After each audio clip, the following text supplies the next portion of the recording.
Brian Bonacci. I'm a redshirt junior on the football field, but a senior in class and position running back. My name is JD Wagner. I am a redshirt sophomore and I play defensive end.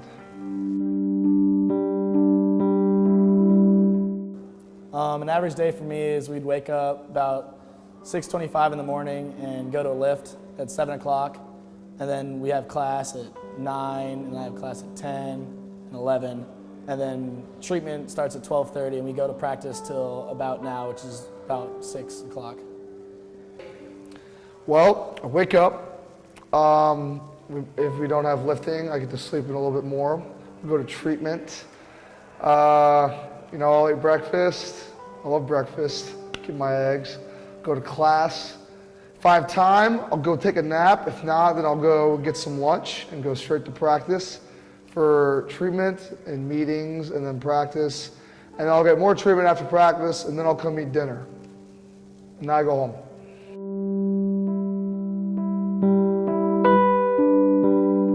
Practice, I'm probably here in the afternoon for about 5 hours each day. It could be anywhere to 8 hours. On the weekends, on a game day, we're locked down in the hotel until game time. But if it's an away game, we might be gone all the way till 3 a.m. in the morning when we fly back. So it could be anywhere from, 24 hours, and we leave Fridays, so we could be gone for probably about 30 hours.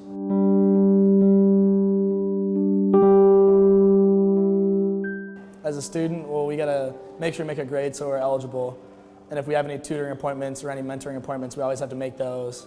So you definitely have to be in full mode when it comes to in classes and stuff like that. You always gotta make your grades.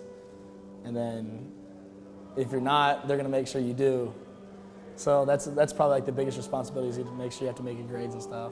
Well, take care of my academics first. I want to come out here with a degree. I'm not expecting to go to the NFL, so I want to be able to have a great job starting out and a promising career. It's definitely hard during the season to handle academics sometimes, but the emphasis is usually on football.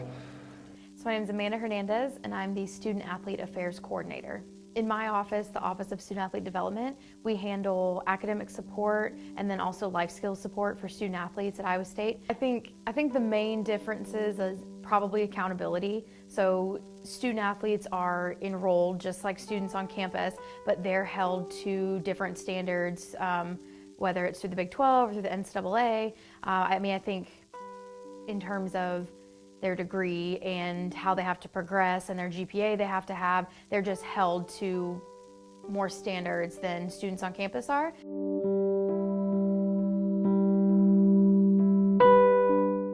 It's a huge time commitment. As we go from class, I don't do homework during my nap time, and I go to class, and then I go to practice. I come home, and I'm usually really tired from practice, but I gotta get at least something done.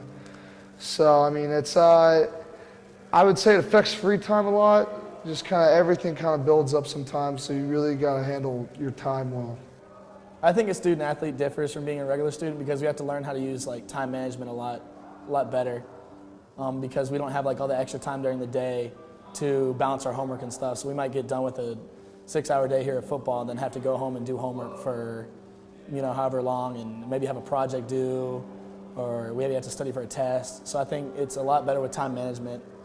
And then obviously, since we have to keep our grade point a certain average, that it kind of puts a little pressure on us as well. You're gonna lose something. You're gonna lose either a meal because you're gonna worry about studying. You're gonna lose sleep because you're gonna be up all night studying. You're gonna be freaking out, and when it comes to practice, you're not gonna be focused on practice because you're gonna want to think about your test and crap. If we have a assignment due 11 a.m. on Sunday, we get back at 3 a.m. on Saturday, they don't make any exceptions.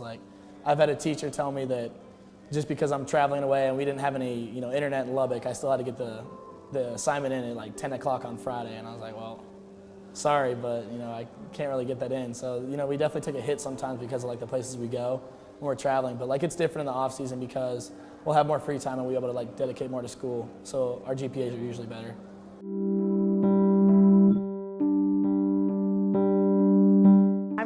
helping them to grow and develop while they're here in college to get ready for life after sports is over. So whether that's filling out applications for a job or trying to find an internship that's local so they can stay in the area during the summer and they can still train while they're doing an internship.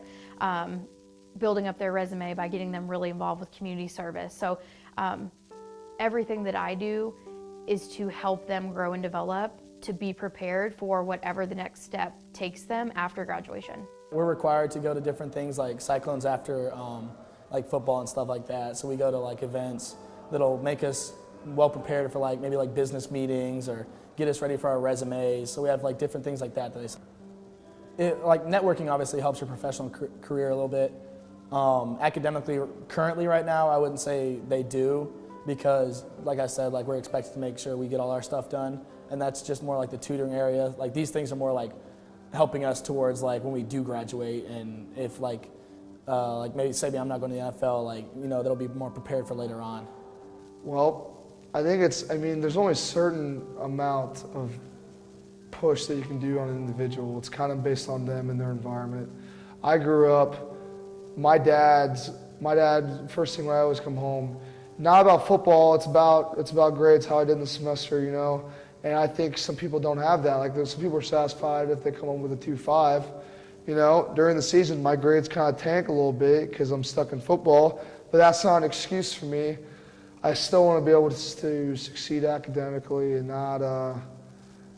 not screw myself over in the long run. No, I think I've done that by myself pretty much. Stuff my parents have taught me, skills that they have acquired. That's unfair to say. They've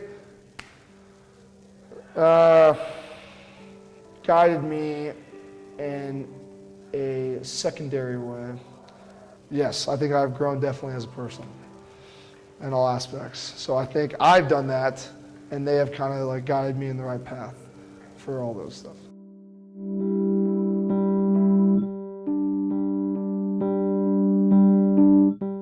That's absolutely something that we're doing, what we can to motivate these men and get them to graduation and earn their degrees. And I think part of the way we can do that is by challenging them now to think, okay, you could go on and have a professional career, but an average career in the NFL is 2.7 years.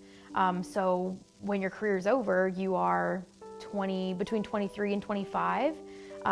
What are you doing after that? What is the next plan? I think some guys just aren't motivated. They just think they're going to go to the league, and then when it doesn't work out for them, they don't have a backup plan. I'm considering a career or a work career outside of football is my primary plan, and maybe if I get good enough, maybe if I want to, I go to the NFL or something like that. So I'm not having my hopes on it. I have my hopes to set on go to the workforce because I think 1% of everyone who plays college football makes it to the NFL. So, as much as I can get them prepared for their professional life post-graduation and post-college sports, without earning their degree, a lot of those plans that we've worked hard on and those internships we've had and resumes that we've really fine-tuned aren't going to help as much without having the degree to get the job that you need. So from a formal perspective, the mission of my entire office and of our athletics department is graduation. That is our number one goal. We want our student athletes to graduate. I think that it's important to establish your academics, most of all, and know what you're going to do outside of football, above all.